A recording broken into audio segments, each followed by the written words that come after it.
오늘 우리 주시는 우리 하나님 말씀은 누가복음 19장 1절에서 10절 말씀입니다.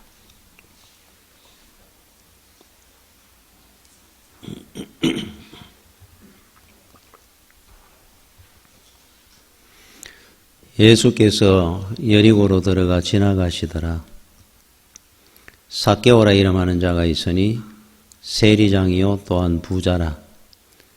그가 예수께서 어떤 사람인가 하여 보고자 하되 키가 작고 사람이 많아 할 수 없어 앞으로 달려가서 보기 위하여 돌무화과 나무에 올라가니 이는 예수께서 그리로 지나가시게 되밀어라. 예수께서 그곳에 이르사 쳐다보시고 이르시되 삭개오야 속히 내려오라. 내가 오늘 내 집에 유하여 하겠다 하시니 급히 내려와 즐거워하며 영접하거늘 무사람이 보고 수군거리려되 저가 죄인의 집에 유하러 들어갔도다 하더라. 삭개오가 서서 주께 여짜오되 주여 보시옵소서. 내 소유의 절반을 가난한 자들에게 주겠사오며 만일 누구의 것을 속여 빼앗은 일이 있으면 네 갑절이나 갚겠나이다. 예수께서 이르시되 오늘 구원이 이 집에 이르렀으니 이 사람도 아브라함의 자손이미로다. 인자가 온 것은 잃어버린 자를 찾아 구원하려 함이니라. 아멘. 여리고라는 곳에 삭개오라는 사람이 살았습니다. 그는 부자고 지위가 세리장에 있다 그러니까 상당히 높은 지위에 있는 출세도 하고 돈도 많은 사람이었어요. 세상적으로 상당히 성공한 사람입니다. 그 사람이 주님께서 여리고를 지나간다는 소문을 듣고 주님을 만나보고자 돌감람나무, 옛날 우리 성경에는 뽕나무라 이랬죠. 뽕나무에 올라가서 주님을 보려고 올라갔다가 주님께서 그를 보시고 5절에 예수께서 그곳에 이르사 쳐다보시고 이르시되 삭개오야 속히 내려오라. 내가 오늘 내 집에 유하여 하겠다 하시니 그냥 한번 얼굴 한번 보려고 갔었는데 주님께서 오늘 내가 내 집에 들어가겠다 그러니까 너무 기쁘고 감사해서 그래서 주님을 영접하면서 회개하고 또 은혜를 많이 받았다고 하는 간단한 내용입니다. 오늘 우리 주님에게 우리도 삭개오 같은 이런 위로와 은혜와 축복을 받기를 원합니다. 주님을 만나면은 이렇게 귀한 은혜를 우리는 누리는 겁니다. 변화되는 겁니다. 인생의 가치관이 달라지는 겁니다. 그러면은 삭개오 같은 은혜를 받기 위해서 필요한 것들이 있다면은 첫째는 용기와 열정입니다. 그 정도로 부자가, 그 정도 지위에 있는 사람이 당시에 예수를 믿겠다고 이렇게 결정하는 거 이거 쉽지 않습니다. 굉장히 어려운 시기였습니다. 그는 용기가 있었고 그런 열정이 있었어요. 중심을 보시고 우리 주님은 그걸 아시고 그에게 은혜를 베풀어 주시는 장면인데 용기에도 나쁜 용기가 있고 좋은 용기가 있고 나쁜 열정이 있고 선한 열정이 있습니다. 예를 들면 여러분 도둑질하는 것도 그 보통 마음으로는 못합니다. 제가 한번 말씀드린 기억이 나는데 제가 어릴 때는 좀도둑들이 많았습니다. 정말 생계형 도둑입니다. 당시에 다 살기 어려웠는데 뭐 집에 와가지고 도둑질을 한다고 하면 뭐 가갈 게 없었죠. 뭐 돈 있어봐야 뭐 조금 어떤 세금 낸다고 남겨놨던 돈이나 뭐 그런 정도의 돈이 있었을까. 아니면 옷까지도 훔쳐가고 그런 도둑이었으니까 어떻게 보면 요즘에 비하면 도둑이라 그래도 착했습니다. 사람들이 심성이. 저희 집에 도둑이 왔는데 저희 어머니가 마침 물을 들어 부엌으로 간다고 부엌문을 열었다가 서로 부딪혔어요. 그 도둑이 들어오다가 부엌문에 붙여갔는데 저희 어머니는 물론 깜짝 놀랐는데 그 도둑은 거의 기절을 해버려가지고 쓰러져가지고 얼마나 놀랐던지 긴장을 얼마나 했겠습니까? 그래서 어머니가 두드려가지고 가라고 내보냈다 하더라고요. 그 대단한 참 마음입니다. 그 남의 집에 들어간다는 것도. 저는 참 이해가 안 되는 것 중에 하나가 뉴스를 보다 보면 자해 공갈단이라는 것이 있어요. 차에 의도적으로 부딪혀가지고 뭐 팔이 부러지고 다리가 부러지고 입원을 하면서 돈을 이래 받아내는. 저는 그 뉴스를 보면서 우리가 무의식적으로 차에 부딪혀가 팔이 부러지고 이런 것도 굉장히 고통스럽고 그럴 수는 있습니다. 무의식적으로 당하는 거니까. 내가 의식적으로 차에 부딪혀가 팔다리가 부러지도록 한다는 거. 그게 가능할까? 그런 생각이 들 때가 있어요. 그거 나는 불가능할 것 같습니다. 그게 어떻게 가능할지.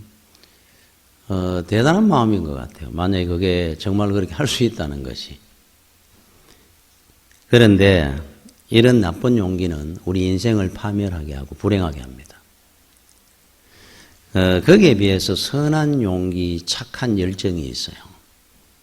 참 이런 용기는 우리가 있어야 되고 열정이 있어야 되는데 성경 안에서 우리가 보면은 이런 내용이 하나 나옵니다.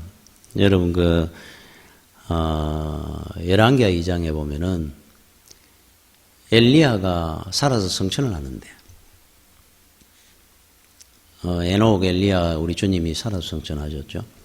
성천을 할 때 아무도 모르게 혼자 이래 성천한 것이 아니고 제자들이 한 50여 명씩 이래 있는 데서 보는 데 성천을 하셨고 그 제자들이 주님이 스승이 성천한다는 걸 다 알고 있었습니다. 이제 그래 성천하기 전에 작별하는 마음으로 나와서 이래 보고 있었어요. 그 중에 하나가 엘리사라는 제자가 있었죠. 자, 우리 주님이 이제 성천한다는 걸 알고 나왔습니다. 제일 먼저 있었던 데가 길갈입니다. 길갈에서 성천한다고 하고 있는데 엘리사가 옆에 딱 붙어 있는 바람에 그래서 하나님께서 성천하는 장소를 접선 장소를 바꿨습니다. 엘리사 때문에. 그래서 베델로 옮겼어요. 베델로 가거라 그래서 베델에서 다시 성천하려고 하는데 또 딱 붙어 있는 겁니다. 가는 중에 그 한 50여 명의 제자들이 있다가 그 얘기를 합니다. 엘리사에게 너 모르느냐? 오늘 우리 스승님이 성천하는 날인데 너 때문에 지금 방해를 받고 있으니까 가까이 가지 마라 그랬어요. 그러니까 너희들은 입을 다물어라. 나는 해야 될 이유가 있다. 안 떨어집니다. 그래 엘리야가 너는 여기 머물러라. 나 따라다니지 말고 지금 살아서 성천을 해야 되는데 옆에 딱 붙어 있으니까 내가 올라가지를 못하니까 너 여기 있어라. 말을 안 듣는 겁니다. 세 번째 여리고로 왔습니다. 자, 길갈에서 베델에서 여리고로 엘리사 때문에 성천하는 장소를 계속 옮겨가는 거예요. 그때서 묻습니다. 네가 왜 나를 자꾸 따라 붙어 있느냐? 스승님의 그 능력을 갑절로 나한테 주고 가십시오. 우리가 알듯이 엘리야 능력의 선지자입니다. 그 능력 가지고 그냥 올라가지 마시고 나한테 주고 가십시오. 그래서 엘리야가 그게 말이 안 되는 이야기를 자꾸 하고 따라다니니까 그러다가 네 번째로 요단으로 갑니다. 요단강가로. 요단강가에 가서 너는 여기 머물러라. 끝까지 말을 안 듣습니다. 얼마나 엘리야가 능력이 있었는지 그 겉옷을 가지고 요단강을 치니까 요단강이 갈라졌어요. 자, 다른 제자들은 멀찌감히 보고 있는데 엘리사가 갈라진 요단강을 엘리야가 걸어가는데 옆에 또부터 따라 건너갑니다. 성천하려고 이제는 더 장초 올릴 데도 없고 그래서 이제 마지막으로 인정을 해줍니다. 야, 너 참 대단하구나. 그래서 내가 만약에 살아서 성천하는 모습을 네가 보거든 내 능력이 네한테 임했는 줄 알아라. 이제 결정해 줍니다. 예, 회오리 바람이 부으면서 엘리야가 회오리 바람을 타고 승천합니다. 그걸 봤어요. 아, 이제 스승님의 능력을 내가 그대로 물려받았구나. 그 증거를 보여줍니다. 겉옷을 벗어놓고 올라가셨던데 겉옷을 가지고 스승이 했는 것과 똑같이 요단을 치니까 요단강이 갈라집니다. 걸어 나옵니다. 엘리야가 가졌던 그 능력, 엘리사가 그대로 이어받죠. 그 많은 제자들이 그때 50명의 제자들이 보고 있었다 그럽니다. 다른 사람은 왜 그런 능력을 못 받았느냐? 엘리사만 그 능력을 이어받게 됐느냐? 열정입니다. 열정. 나는 우리 스승님이 갖고 있는 그 열정을 내가 물려받겠습니다 하는 그 열정이 있으니까 그 능력을 받게 된 거예요. 이 선한 열정입니다. 선한 용기고. 옛날에 우리가 예수 믿는 그 용기 있어야 됩니다.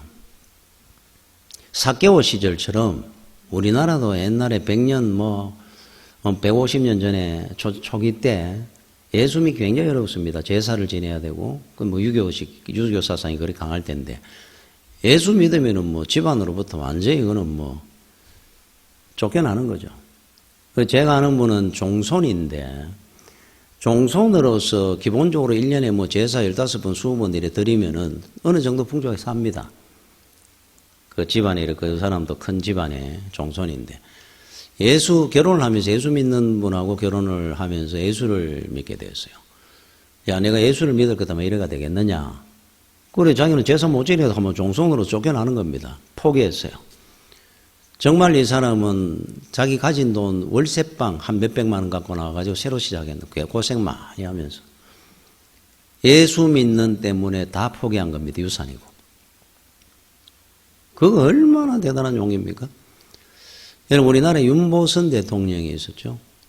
집안이 굉장한 집안입니다. 이 집안이 99간 집에 안국동에 서울에 살았던 굉장히 부유한 집안이고 이 집안이 그 윤치호라고 자기 그 큰아버지가 미국 유학 가가지고 예수를 믿게 되고 우리나라에 와서 그 아버지 형제가 8남매 또 자기 형제 윤보선 대통령 형제가 9남매였다 그래요. 대가족입니다. 그 집에 살 때 99칸 집에 살았으니까 얼마나 엄청난 집안입니까? 그래서 그때 이제 큰아버지가 예수를 믿고 온 가족을 전도를 한 겁니다. 집안을. 맨 마지막에 조부가 할아버지가 예수를 안 믿습니다. 제사 지내야 되니까 이 할아버지가 종손이고 나는 절대로 예수 못 믿는다. 근데 이제 막내 고모가 막내 딸이 아버지를 위해서 금식 기도를 들어간 거예요. 아버지가 예수 믿을 때까지 금식하겠습니다. 죽기 살기로 전도를 하니까 그 아버지가 막내 딸 때문에 마음이 흔들리기 시작하고 자식들 다 예수 믿는데 혼자 제사 드린다고 이렇게 하다가 그래서 이분이 마지막 제사를 드릴 때 그 할아버지가 이런 말을 했다 그래요. 그러니까 굉장히 부잣집이니까 제사도 막 풍성하게 해가 준비를 해가는데 조상님들 오늘 내가 준비를 특별히 많이 했습니다. 내 마지막 제사니까 많이 드시고 가십시오.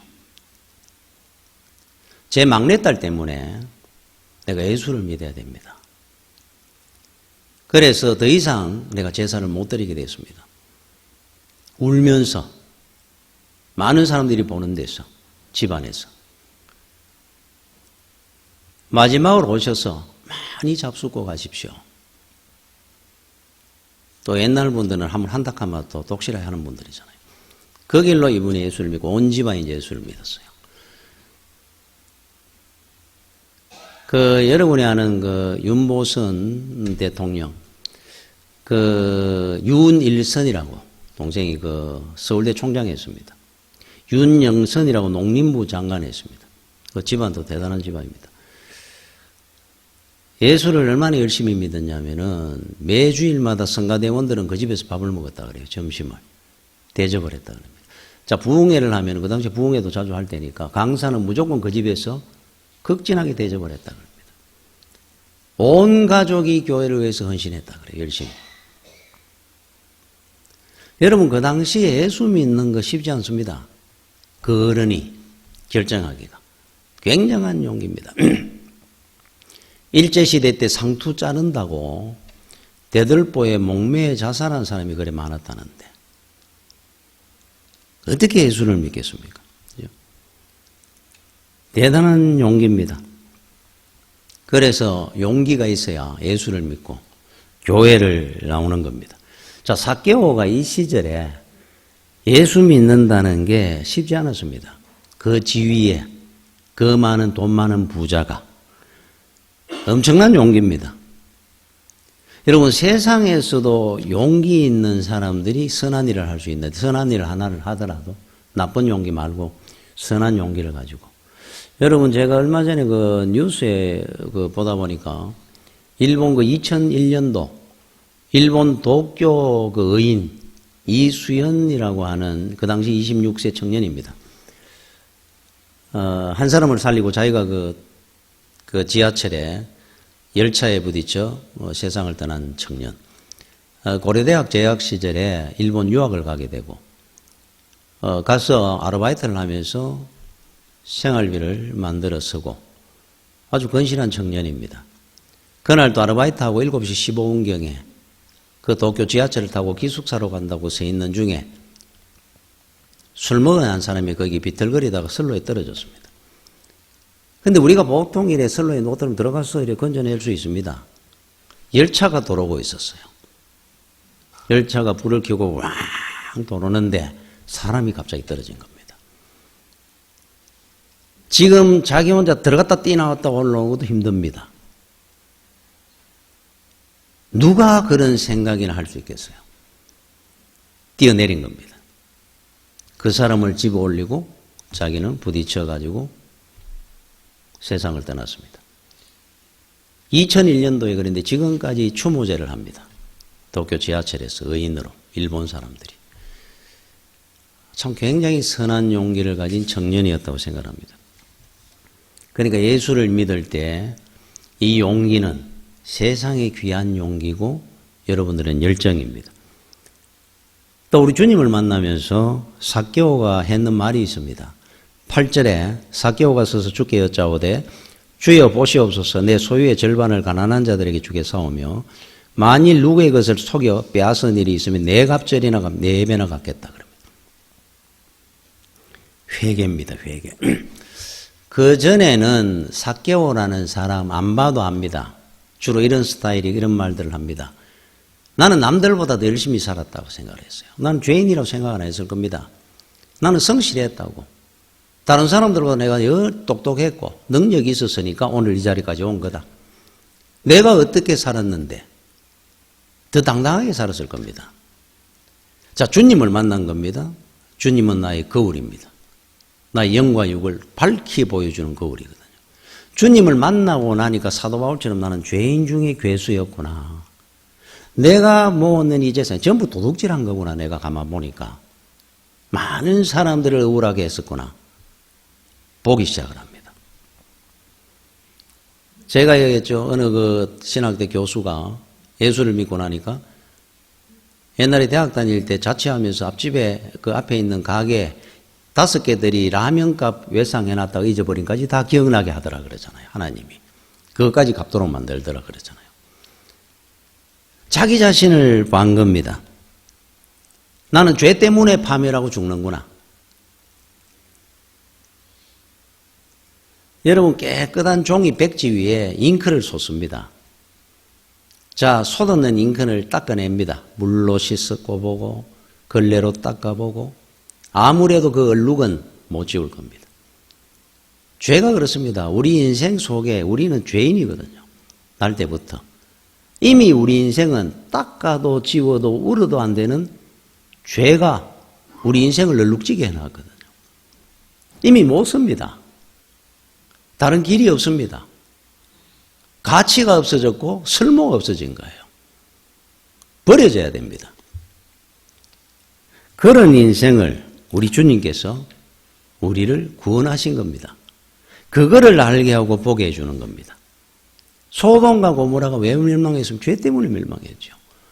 노아 홍수 심판이 노아 때 왜 일어났으면 죄 때문에 일어난 겁니다. 심판이. 죄로 말미암아 나는 죽을 수밖에 없습니다. 나는 어떤 존재입니까? 아무것도 아닙니다. 내가 오늘 사니까 내가 능력이 있어 사는 것 같고 파멸의 길을 가는 겁니다. 능력이 아니고 착각하고 있는 겁니다. 사람들이. 여러분, 세상은 천재들에 의해서 진보한다 그랬잖아요. 몇 명의 천재들에 의해서 퀴리 부인이라든지 에디슨이라든지 이 세계는 진보돼 가는 겁니다. 많은 사람들이 있어도 실제로는. 한 명의 천재가 1000명을 먹여 살리는 그런 세상이 움직여지고 있어요. 그런데 하나님의 나라는 누구에 의해서 진보되고 확장돼 가는 줄 압니까? 영적 천재들이 있습니다. 우리는 세상의 천재가 안 된 것을 어떻게 보면은 늘 원망하기도 하고 열등감을 갖고 있습니다. 나는 왜 저렇게 머리가 좋지 않을까? 내가 저런 능력이 없을까? 여러분들이 영원한 천재가 있어요. 하나님 나라의 천재. 어느 쪽을 원하는지 여러분 한번 생각을 해보십시오. 세상에 천재들이 있습니다. 그들보다 영적 천재들, 아브라함부터 다윗, 모세, 모르드게, 쫙 우리 영적 천재들의 이야기입니다. 이 사람들이. 하나님 나라를 진보하게 했던, 확장시켰던 사람들. 그런데 이 사람들이 특징이 하나 있죠. 전부 흠이 있고 부족한 사람들이에요. 아브라함 우리 믿음의 조상입니다. 아내를 자기 누이라 그러면 자기 살려고 중매해주고 돈 챙겼던 사람. 이 사람을 어떻게 하나님께서 믿음의 조상으로 삼았을까? 다윗, 모르드게. 여러분 우리 믿음의 조상들이 기도원 한번 보십시오. 그런데 이 사람들은 영적 천재들이에요. 그럼 왜 뭘 보고 영적 천재라 그러느냐? 하나님이 없으면 나는 하루도 못 삽니다. 이걸 아는 것이 천재입니다. 나는 부족하고 사도 바울이 천재입니다. 세상적으로만 천재가 아니고 나는 죄인 중에 괴수입니다. 이 사람 천재입니다. 천재. 이게 영적 천재들이에요. 나는 부족하고 아무것도 아닌데 모자라는데 하나님의 은혜로 나의 나됨은 하나님의 은혜로다. 이게 천재입니다. 하나님 나라는 이런 사람들에서 확장되어 나가는 거예요. 영원한 천재입니다. 얼마나 귀합니까? 여러분들은 영적 천재가 되면 돼요. 세상과 아무 소용없습니다. 영원한 천재입니다. 제 어머니가 제가 어릴 때 늘 했던 말씀입니다. 니는 딴 사람보다 몸도 약하고 잘하는 것도 없으면은 예수한테 딱 붙어 살면은 니는 복되게 산다. 늘 막 귀에 딱지가 들도록 이야기했습니다. 너는 예수 떨어지면 너는 죽는다. 왜 그러냐 하니까 니는 세상적으로 신경도 약하고 모든 것들이 약하기 때문에 니는 못 살아. 딱 결정을 해줬어요. 제가 세월이 가고 목사가 되고 오늘까지 오면서 우리 어머니가 저한테 했는 거 내 인생에 답을 준 겁니다. 아, 나는 떨어지면 죽는구나. 잘하는 게 하나도 없으니까. 부족한 것밖에 없으니까. 그래서 세월이 지나서 이렇게 생각을 해보면은 아, 내가 그런 거 보면 영적 천재였던 모양이다. 떨어지면 죽는 줄 알았잖아요. 저 사람들은 모릅니다. 떨어져가 죽는 줄. 죽게 떨어지면 죽는구나 하는 걸 모르니까. 자, 그렇게 하면 따라오는 것이 회개입니다. 회개. 회개라는 것이 뭐냐? 어떤 분은 이런 말을 했어요. 원숭이를 내 어깨 위에 얹어놓는 원숭이를 쫓아내는 것이 회개다 그랬습니다. 일리 있는 말입니다. 여러분 원숭이를 어깨 위에 한번 얹어놔 보십시오. 흥미롭습니다. 재밌습니다. 신기합니다. 야, 원숭이가 내 어깨 위에 앉아가지고 다 소시 앉아 있습니다. 저쪽 네팔인가 어디 가니까 독수리 훈련해가지고 그곳에서 편지를 내가 보내기도 하고 사냥도 하고 주인이 휘파람 불듯이 부르니까 여기 와서 팔에 앉습니다. 관광객들이 오니까 팔 위에 앉혀 안 하고 사진도 찍어주고 사람들이 막 놀라워하면서 막 신기해하면서 좋아합니다. 그 앉아 있으니까 독수리가 그 큰 쇠가 원숭이를 여러분 어깨에 얹어 나오면은 신기하고 흥미롭고 재밌을 겁니다. 그러나 언젠가는 여러분 얼굴이나 목을 핥히고 상처를 낼 때가 올 겁니다. 그러니까 그 전에 흥미롭고 재밌다고 얹어놓지 쫓아내라 이 말이 이게 회개다 그랬어요. 폭발하고 있는 화산에 집 짓고 행복하게 산다고 사는 것이 바로 거기에서 내려오는 것이 회개다 그랬습니다.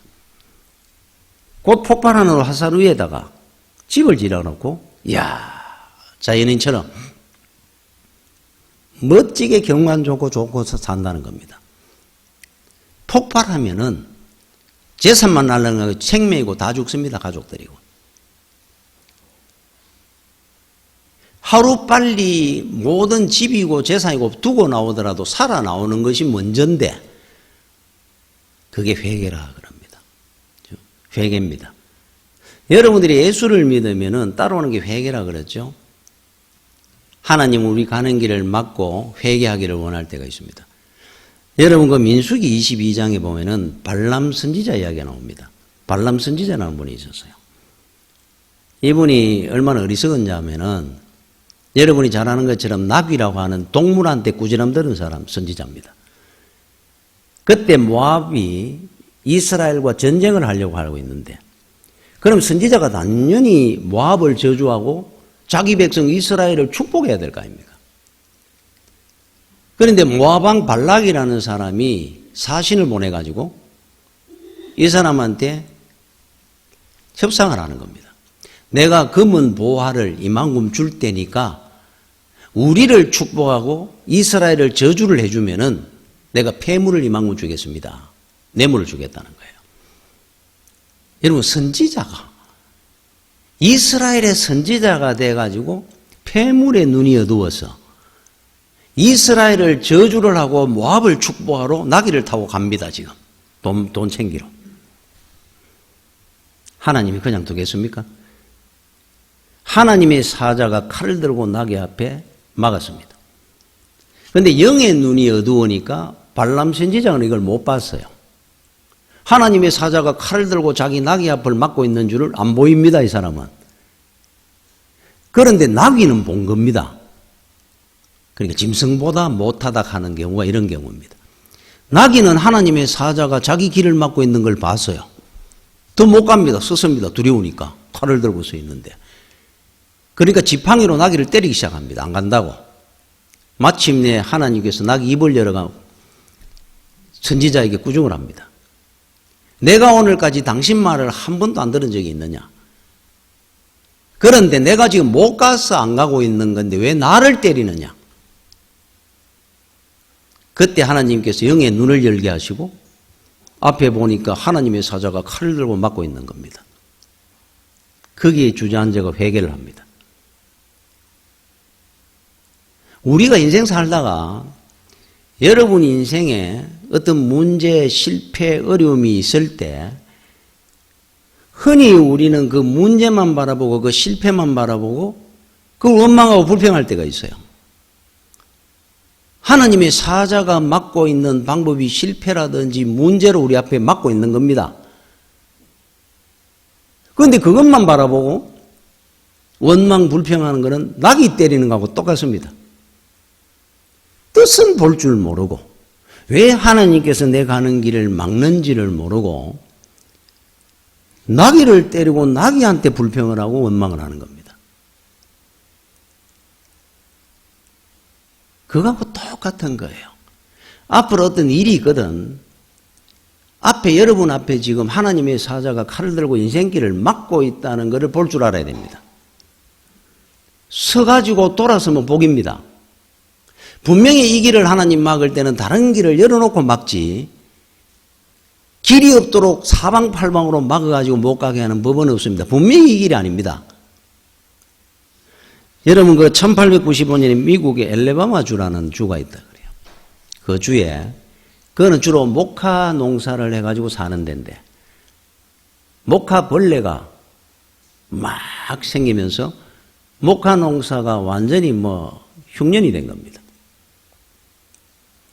그래서 많은 사람들이 모카 농사를 하다가 그 지역은 전부 모카 농사만 하는 지역인데 못하게 되니까 도시로 이제 공장으로 직장을 얻어가 취직을 하고 이사를 가기 시작합니다. 못 버텨가지고. 남아있는 사람이 버티려고. 모카 농사는 이미 안 되니까 벌레 때문에. 요즘처럼 모카 벌레를 잡는 어떤 약이 있다든지 방법이 없었으니까 그 시절에 1895년도에. 그래 바꾼 겁니다. 딸을 갈아엎은 겁니다. 땅콩 농사하는 걸로, 옥수수로, 감자 농사로. 목화 농사를 못하니까. 근데 놀라운 거는 그동안은 목화 농사가 아니면은 굶어 죽는 줄 알았는데 땅콩으로, 옥수수로, 감자로 바꾸고 그러니까 수확이 훨씬 더 수익이 많은 거예요. 더 좋아진 겁니다. 그래서 나중에 여기 지역에다가 기념탑을 세웠다 그래요. 그 밑에 어떤 글을 써놨느냐 하면은 우리는 목화벌레에 감사합니다. 목화벌레로 인해서 땅콩 농사를 하고 감자, 옥수수 농사를 하면서 수익도 더 많아지고 그래서 우리에게 목화벌레를 주신 하나님과 목화벌레에게 진심으로 감사합니다. 새겨놨다 그래요. 보십시오. 우리 가는 길에 여러분들이 어떤 문제가 있을 때 분명히 거기에는 하나님이 해답을 줘놨습니다. 이 길이 아니면 다른 길을 열어놨는데 그걸 보고 우리는 원망을 하는 거예요. 낙이 원망하는 거 똑같습니다. 낙이 때리는 거하고. 자, 예수를 믿으면은 당연히 우리한테 오는 것 중에 하나가 나를 보게 하시고 내가 하나님 앞에 회개할 기회를 주는 겁니다. 또 하나, 삭개오는 우리 주님을 만나면서 자기 자신을 바르게 알게 됐어요. 과거에는 돈이만 다 내는 줄 알았습니다. 이 사람이. 돈이 있으면 거기 행복도 있고 사랑도 있고 뭐 모든 것들을 다 이룰 수 있는 줄 알았어요. 그래서 돈이고 지위고 권세고 다 얻고 누리고 봤는데 행복이 없더라는 겁니다. 구원이 없습니다. 사랑이 없는 거예요. 만족이 없고 인생이 공허해지는 겁니다. 이 현대인의 모습 아닙니까? 그러다 보니까 주님을 찾게 된 겁니다. 우리도 여러분 한번 생각해 보십시오. 옛날에 제가 어릴 때 초등학교 다닐 때 TV는 한 동네에 어떤 한 집이 있어가 그 집에 TV 보러 뭐 가기도 하고 전화기가 제가 기억에 우리 집이 한 초등학교 5, 6학년 때인가 전화기를 넣은 것 같아요. 냉장고는 4학년인가 저희 형님이 월남을 가가지고 보내줘는 파나소닉 하면서 조그만한 냉장고가 있었습니다. 그거를 보내줘가 그게 처음 냉장고 우리 집에 있었고 그 시기에 냉장고도 들어왔고 전화기도 냉장고만 있어도 부자인 줄 알았습니다. 전화기, TV 제가 우리 때는 초등학교 때 재산 조사를 했거든요. 초등학교 때. 그래서 텔레비 있는 사람 손들어라 그러고 전화기 있는 사람 그걸 왜 했는지는 모르겠는데 그걸 했었던 기억이 납니다. 근데 제가 기억에 그때 초등학교 5학년인가 6학년 때인데 피아노, 요즘은 여러분들이 피아노가 그렇게 집에서 안 쓰니까 없는 거지 있다고 써야 될 상황 같으면 여러분 사지 않습니까? 피아노 있는 사람 한 집이 있었어요. 저희 반에 75명 중에 한 반이 그때 75명이었습니다. 우리 반에. 여학생 하나가 손을 들더라고. 얼마나 대단하게 보이던지 자동차 있는 집은 전교에 한두 집 있어요. 저희 반에는 없었습니다. 그런데 지금은 다 있습니다. 여러분들이. 자동차 있고 TV 있고 전화기 있고 다 있다고 그것이 우리 인생의 길이고 진리고 생명입니까? 행복이 있습니까? 만족이 있습니까 지금? 저는 생각하니까 과거보다 요즘 더 공허함을 느끼고 사는 것 같아요. 그때는 텔레비만 있으면 우리 집이 부자고 다 있는 것처럼 느끼고 만족하며 살았을 것 같은데 그때는. 그래서 여러분들이 알아야 될 중에 하나가 제가 늘 그럽니다. 예수 있으면 다 있는 거고 예수가 없으면 다 없는 겁니다. 다 있어도. 공허함이나 만족함, 이 불만족하고 늘 원망하고 행복을 못 느끼고 사랑이 없이 사는 이유는 예수가 없어서 그런 거예요. 예수가 있으면 다 있는 거고 예수 없으면 다 없는 겁니다. 제가 한 번씩 김사한 목사님 이야기를 매번 하다 보니까 그런데 저는 김사한 목사님이 개사회가 부르는 찬송이 하나 있습니다. 그 찬송을 제가 요즘도 차를 타고 가든지 한 번씩 이렇게 불러봅니다. 저도. 명성교회 마을에 처음 개척했을 때 아무것도 없고 어렵게 살 때 집에 냉장고도 뭐, 세탁기도 전자레인지도 뭐, TV도 아무것도 없었다 그래요. 그럼 500만 원에 뭐 교회 하나 없고 옆에 붙었는 방에 사는데 아무것도 없었죠. 그런데 참 그게 부럽지 않았겠습니까? 애들 셋인데 그 주변에 있으면서 참 TV도 하나 없고 뭐 집에 전화기도 없이 아무것도 없이 하나 이래 산다는 것이. 그러니까 그때 자기 이제 종점에서 버스를 타면 그 다음 서는 정류장 앞에 전자대리점이 있었다 그래요. 전자대리점 앞에 이제 정류장입니다. 저도 갑니다. 자, 그러면은 버스를 타고 이제 어디 볼 일이 있어 갈 때는 그 대리점 앞으로 이제 서니까 대리점에 이래 보입니다. 세탁기도 보이고, TV도 보이고, 뭐 전자레인지도 보이고, 부르습니다. 그런데, 그럴 때마다 찬송을 불렀다 그래요. 주 예수보다 더 귀한 것은 없네. 저 전자레인지하고도, 저 테레비하고도, 저 세탁기하고도 바꿀 수 없네. 예수밖에는 없네. 그걸 옆에 사람이 있으니까 크게 부른 게 아니고 거의 속으로 중얼거리면서. 여러분 슬프지 않습니까? 이 내용이 사실은. 그런데 이 설교를 하면 그러더라고요. 그때 나는 참 어렵고 불행하다는 생각을 해본 적이 없다는 거예요. 나는 예수가 있으니까. 그래서 예수하고 안 바꾸겠다는 겁니다. 저런 거 없어도. 행복했다는 거예요. 여러분 이해가 되죠? 제가 이 찬송을 한 번씩 차를 타고 가든지 한 번씩 부릅니다. 그 목사님 간증하던 게 기억이 나가지고. 저 텔레비보다도 저 전자레인지하고도 저 세탁기하고도 바꿀 수 없네. 예수밖에는 없네. 부르다 보면 마음이 찡하고 뜨거워져요. 야, 진짜 여러분들 그래 살고 있습니까? 예수가 보화입니다. 보화. 예수가 있으면 다 있는 거고 없으면 다 없는 거예요. 세상 아무리 누려보십시오. 거기에 행복이 있는가? 사랑이 있는가? 예수가 있으면은 전자레인지 없어도 됩니다. 세탁기 없어도 얼마든지 행복히 살 수 있어요. 여러분 그 고린도전서 10장 31절에 그런즉 너희가 먹든지 마시든지 무엇을 하든지 다 하나님의 영광을 위하여 하라. 아주 귀한 말씀입니다. 앞으로 여러분들은 무엇을 하든지 또 먹고 마시는 것까지도 내가 이거를 왜 먹어야 되는지 왜 마시고 사는지를 이게 과연 하나님 앞에 영광이 되는지를 기억하고 살아란 말이에요. 생각하는 것이 믿음입니다. 생각 없이 사는 것은 불신앙입니다. 그래서 믿음은 곧 생각하는 겁니다. 그렇죠? 자, 여러분들이 앞으로 살아가면서 무엇을 하든지 먹고 마시는 일을 주를 위해서 하는 겁니다. 이제부터. 예수를 믿었으니까. 그냥 아무 생각 없이 먹고 마시고 누리고 하고 행하고 살지 마십시오. 그건 성도가 아니라는 뜻이잖아요.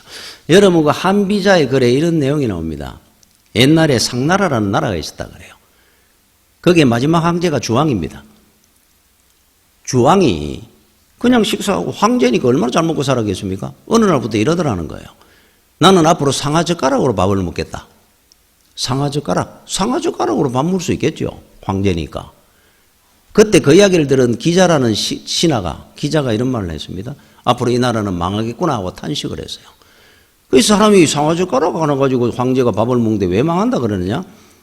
그 원인, 그 이유를 이야기를 합니다. 상하젓가락으로 밥 먹는 사람이 그냥 흩은 음식을 먹겠느냐? 산의 진미를 먹게 될 거고, 산의 진미를 먹게 되는 그 귀한 음식을 그냥 질그릇이나 나무그릇에 담아 먹겠느냐? 옷그릇이라든지, 그죠? 귀한 보석으로 금그릇으로 담아 먹을 거 아니냐? 금그릇, 옷그릇에 밥을 먹는 사람이 흩은 옷을 입고 먹겠느냐? 비단 옷을 입을 거고, 비단 옷을 입는 사람은 좋은 가구를 넣어야 될 거고, 좋은 가구가 있으려고 하면 구중궁궐을 지어야 될 거고, 구중궁궐을 갖고 있으려고 하면 많은 경비를 써야 되니까 군대를 만들어야 될 거고, 군대는 그냥 유지됩니까? 국민들이 세금을 갖고 군대를 만들어야 될 건데, 왕의 사치로 인해 가지고 혈세를 서는 나라치고 어떻게 안 망할 나라가 있겠느냐? 자, 시작은 어디서부터 한 겁니까? 상하젓가락부터 시작한 거잖아요. 상하젓가락으로 결국 상나라는 주왕을 마지막으로 망했습니다. 멸망했어요. 왕의 사치로. 시장은 상하젓가락을 먹을 때 생각을 안 했다는 겁니다. 그 왕이. 내가 상하젓가락을 먹게 되면 기자는 알았잖아요. 기자라는 신하는. 상하젓가락으로 밥을 먹게 되면 구중궁궐을 짓고 많은 경비를 군대를 양성해야 되고 그 생각 안 한 겁니다. 지금 여러분들이 뭘 먹고 사는지 몰라도 그거 먹을 때 그냥 먹지 말고 그거부터 시작하는 거예요. 파멸은, 불행은. 생각하고 먹으라는 겁니다. 생각하고 행하라는 거예요. 그래서 빌립보서 3장 19절에 그들의 마침은 멸망이요 그들의 신은 배요 그 영광은 그들의 부끄러움에 있고 땅의 일을 생각하는 자라. 그들의 마침은 멸망입니다. 그들의 신은 배입니다. 배 채우며 살다 가는 인생들이에요. 얼마 전에 신문에 난 적이 있습니다. 북경에 한 레스토랑에서 여러분 한 끼에 5,500만 원짜리 음식이 있는 거 압니까? 이게 만한전석이라고 하는 음식 이름인데 만한전석. 이게 청나라 이 강희제 때 왕궁에서 하는 궁중요리입니다. 연회식 궁중요리입니다. 그거를 똑같이 재현해가 만듭니다. 그 대신 한 끼에 5,500만 원입니다. 자, 이거는 바로 그날 주문해 가는 것이 아니고 보름간 기간이 준비하는 기간이 있어야 돼요. 음식을. 그래서 보름 전에 예약을 해야 됩니다. 자, 예약을 하면은 이제 이 궁중 음식을 먹게 되는데 그릇은 전부 순금이고 황제처럼 손 하나 까딱 할 필요는 없다 그럽니다. 가만 앉아 있으면은 입에 떠먹여 줍니다. 종업원들은 청나라 때 궁녀의 옷을 그대로 입고 한다고 그럽니다. 시중을 들어요. 그러면 처음 시작을 할 때 차를 한 잔 먹고 이제 시작을 하는데 식사를 차 한 잔이 150만 원짜리 하는 차가 있답니다. 그걸 먹고 입다심을 하고 그 다음부터 상어 요리, 제비집 요리, 제비집으로 무슨 요리를 하는지 모르겠어요. 제비집 요리, 무슨 잉어 수염 요리, 잉어 수염 요리가 있어요. 그거는 100마리를 잡는다 그러는데 잉어 수염은 2개밖에 없잖아요. 그거를 갖다 200개를 가지고 진기한 요리를 만들어낸다 그럽니다. 비둘기 요리 막 16가지가 나오는데 이거를 다 맛보게 하는 5,500만 원. 이야, 여러분들에게 이런 기회가 있다면 여러분 어떻게 하실 것 같아요? 이걸로 만약에 일반인들이 국수를 해 먹으면 몇만 명 안 먹겠습니까? 5,500만 원치 재료비를 가지고. 그런데 그 당시에 만약에 황제가 이런 음식을 밥 먹듯이 하고 살았는데 야 정말로 행복했을까? 제 장담하건대 그 사람들은 절대로 행복하지 않았을 겁니다. 왜냐하면 평생의 그 배를 다 못 채웠을 거니까. 채워도 또 배고파 갔을 때니까. 이밀다 여사라는 분은 필리핀에 구두가 3,000걸레 했지 않습니까? 그 3,000걸레 구두를 갖고 있는 그분은 행복했겠습니까? 여러분이 훨씬 행복합니다. 이유가 뭐겠습니까? 우리는 예수를 가졌으니까. 그거를 삭개오가 알은 겁니다. 예수를 만나고 나니까 돈을 내가 그동안 했는 거 다 내놓겠습니다. 돈 갖고 사는 줄 알았는데 권세 갖고 사는 줄 알았는데 아니더라는 거예요. 예수를 믿으니까 그 안에 모든 것들이 다 있었구나. 그걸 깨달은 겁니다. 인간의 욕심을 누가 채우겠습니까? 옛날에 자민련 그 총재였던 김종필 씨가 나이 많아가지고 기자들이 물었습니다. 이제 물러나시느냐, 은퇴하시느냐 물으니까 나는 쥐는 해지만은 그래도 마지막으로 저 석양을 마지막으로 한번 붉게 물들이고 싶다 했겠어요. 인간의 욕심을 누가 채울 거예요? 그러니까 그들의 마침은 멸망입니다. 결국은. 그러면은 세상의 권세라든지 돈이고 뭘 가지고 여러분 교통사고 막을 수 있습니까? 암을 이길 수 있습니까? 죽음 앞에서 대통령이나 노숙자나 다릅니까? 아무리 돈 많은 사람이 암이 걸려가 갈 때 자기 재산이 수조 원이다, 10만 원이나 수조 원이나 똑같은 겁니다. 그렇죠? 예수를 위해 사는 겁니다. 주를 위해서 생각하고 영광을 돌리고 살아야 되지. 그게 제일 귀하고 복된 인생입니다. 제가 이야기 하나 하고 마치겠습니다. 여러분 1981년도에 아카데미상을 휩쓸었습니다. 이 작품이 불의 전차라고 하는 제목에. 아마 여러분들이 아실 겁니다. 에릭 린들이라고 하는 1924년도 파리 올림픽 때 100m 결승하는 날이 결승전이 주일이었어요. 일정이. 자, 예선 다 통과하고 준결선 통과하고 결승전 하는 날 주일이 딱 잡힌 겁니다. 그래서 여러분 유명한 말을 했죠. 나는 주일을 예배를 드려야 되니까 주일은 뛰지 않습니다. 영국 국민들이 난리 났습니다. 이 사람은 주 종목이 100m입니다. 그 당시 세계 기록을 이 사람이 갖고 있었어요. 나가면 금메달입니다. 포기하는 거예요. 자, 월요일 날 400m 결선이 있는데 이거는 이 사람 주 종목이 아닙니다. 안 뛰습니다. 예배 드린다고. 400m 그런데 결선에 나가 이 사람 금메달 땄어요. 또. 어찌됐든 스포츠 영웅입니다. 그런데 제가 지금까지 했는 건 여러분이 잘 아는 내용입니다. 자, 그 이후에 이 사람이 뭐하고 살았느냐. 그런 영광, 금메달, 이 사람이 나중에 대학 재학 시절인데 그 당시가 대학 졸업을 하자마자 그 아버지가 중국 선교사였어요. 아버지의 뒤를 이어가지고 중국 선교사로 올라갔습니다. 그 젊은 청년이. 좋은 대학 나오고 금메달을 따고 많은 영광을 누리고 편안하게 살 수 있었는데 내가 누구를 위해서 뭘 위해 살았는지를 결정한 겁니다. 가치관을. 선교사로 가가지고 20년 가까이 그 당시에 얼마나 어렵겠습니까? 복음 전하기 우리나라하고 똑같습니다. 복음을 전하다가 2차 대전이 터지고 일본 포로 수용소에서 중국인들을 그렇게 어려운 중국인들을 돕다가 질병이 걸려가지고 소천했는 보입니다. 인생 마감했습니다. 이 땅에서. 하나님 앞에 얼마나 귀한 인생을 살았습니까? 지금 무엇을 위해 살아야 되느냐? 삭개오는 주를 만나면서 그걸 알게 된 거예요. 여러분들도 아셔야 됩니다. 예수를 만난 지가 몇 년인데 무엇을 위해 살아야 되고 어디에 가치관을 두고 살아야 되는지를 기억하십시오. 예수 외에는 아무것도 없는 겁니다. 주를 위해 사는 자에게 영원한 영광이 있다는 것을 기억하고 사는 여러분들이 되시기를 축원합니다. 기도하겠습니다. 주의 은혜를 감사를 드립니다. 늘 은혜 가운데 지켜주시고 함께해 주시고 부족하고 연약한데도 비롯하고 저희들을 인도해 주시는 우리 하나님 앞에 감사를 드립니다. 평생에 주를 위해 살고 주의 영광을 위해 사는 우리 믿음의 성도들이 되게 하여 주시옵소서. 예수님 이름으로 기도드립니다. 아멘.